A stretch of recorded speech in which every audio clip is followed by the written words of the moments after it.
So the longest firefight that I was ever in was about 12 hours long. It lasted from around 6 in the morning to around 6 at night. And it was near Ghazni. I was in Ghazni, FOB Ghazni or whatever, in Afghanistan. And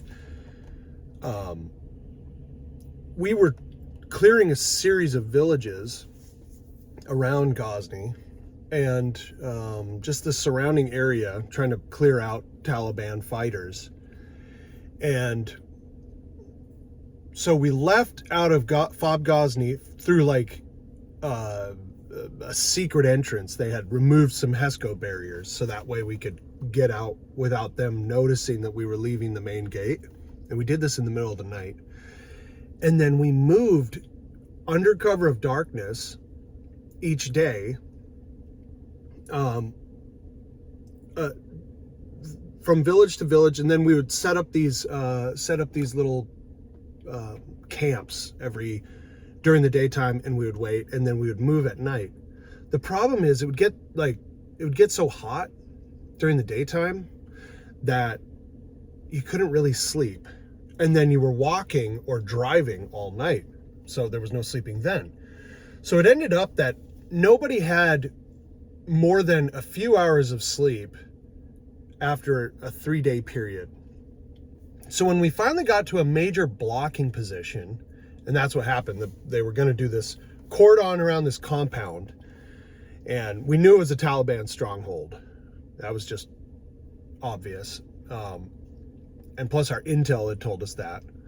And so we were providing the outer cordon, and then there was an inner cordon, and then there was the assaulting force. And I was on the outer cordon. I wasn't even on the assaulting force or anything. And so it was just me as a gunner in the truck, and then the driver, who was actually a staff sergeant, and he had taken over driving because I had been driving for days, and I was getting really tired. And so he had taken over driving, and we pulled up to this position, was kind of behind a berm. And I was on the Mark 19, which is a grenade launcher, 40 millimeter grenade launcher, and up in the turret. And as soon as we stopped, I fell asleep. I'm not going to lie to you. I fell asleep, which is a big no-no. Like, do not fall asleep. That's like the number one rule. But I couldn't stay awake. And if I'm honest, I think everybody was asleep, because the next thing I know, I'm waking up to the sound of an RPG going by the truck, whipping by the truck. And it missed us, I don't know, I think 15 feet or something. It missed us. Whipped by the truck, and then another one goes by on the other side. So 2 RPGs go by, and that wakes me up. And I'm looking, and I'm looking, and I'm not seeing, and all I hear is the staff sergeant, Sergeant Haling, yelling, "Shoot that thing!" So I get on the Mark 19, and I push down the butterflies, and boom, boom, boom, chunk, and it stops. I get off 3 rounds, and then it just completely stops. I'm like, uh-oh.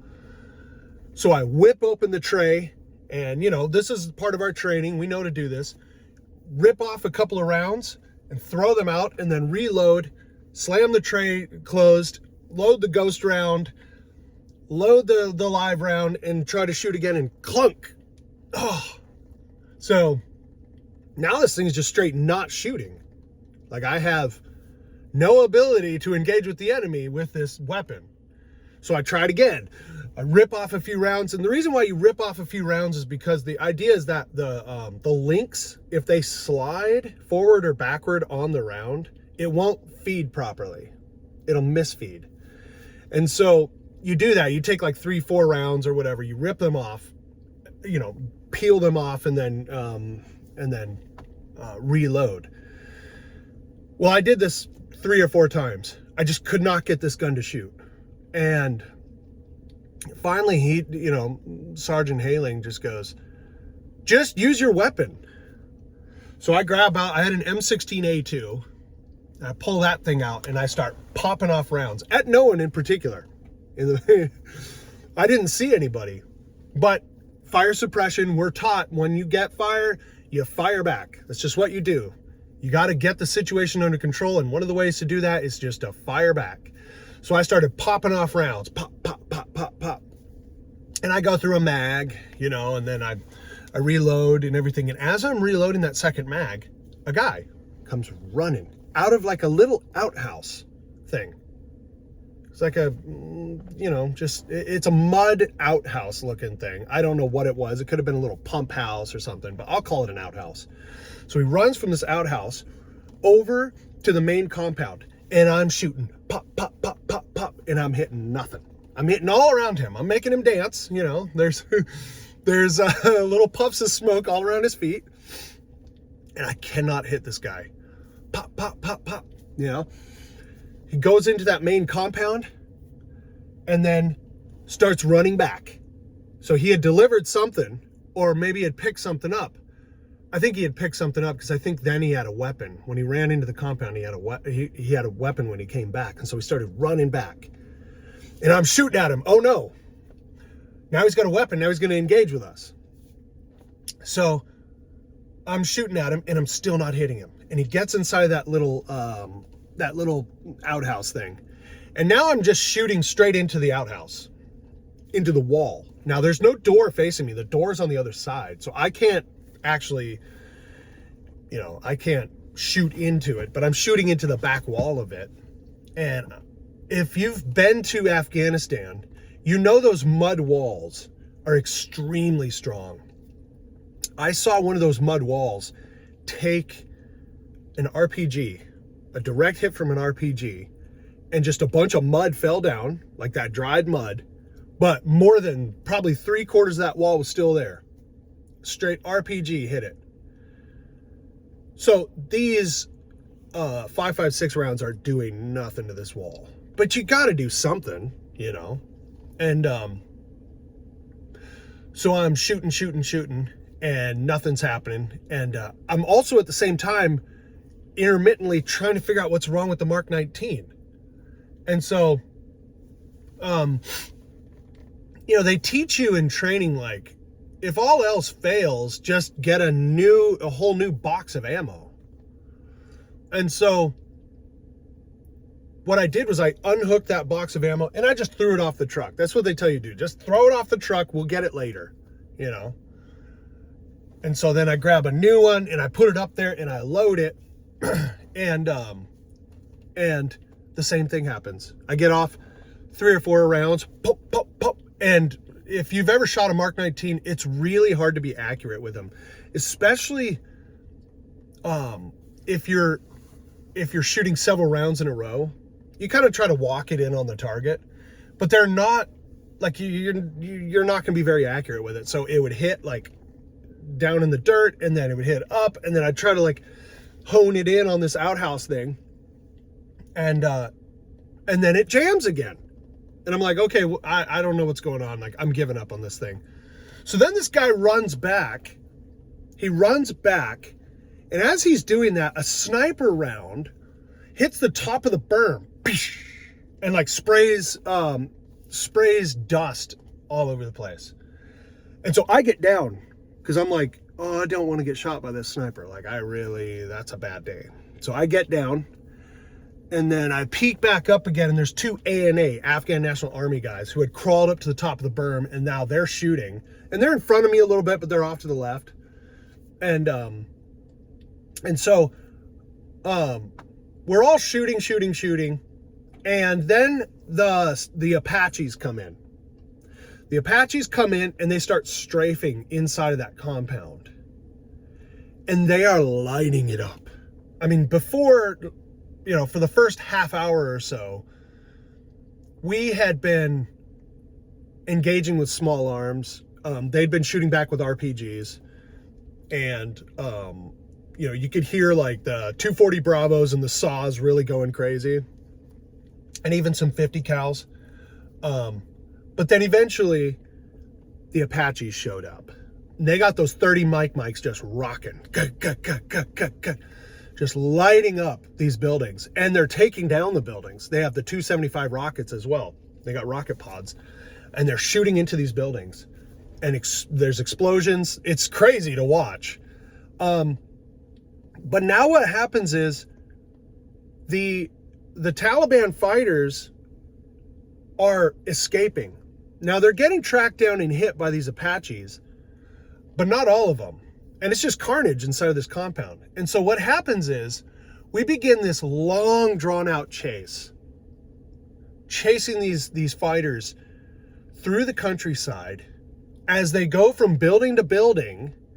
And you can't just start shooting into buildings now, because these buildings have people in them. We know that these are occupied not just by Taliban. These are like Afghan civilians. You can't just start knocking them down. So it becomes this cat and mouse game where they would shoot at the column with either an RPG or some sort of small arms. And then we would chase, and then they would disappear. And then, we'd get into another little village, and we'd be looking around, and it was exhausting, absolutely exhausting. And like I said, it was not intense the last several hours. It was not intense, but it technically was still a firefight, because they would still shoot at us, and we would shoot back, and then chase them into the next village. We finally got to an area where we were satisfied that we had tracked down the majority of them, and now it's time to it was time to take a break. We couldn't keep this up forever. So we circled the wagons, we got all the trucks in a security cordon, and then I'm still on the gun up there. I've had no break. Well, why would I? And as I'm sitting there, I'm looking out, and I'm seeing all these bodies, not hundreds, but a few, just kind of lined along the alleyway. They had obviously been shot by somebody, and so now these dead Taliban are sitting there, and I don't remember the reason why I needed to do this. Somebody had told me and some other guys, to go down this alleyway, and I guess maybe go to the end of it and check, and maybe do security. But I'll never forget that. We had to step over these bodies, these guys that were just laying there. And it was really eerie, because they were just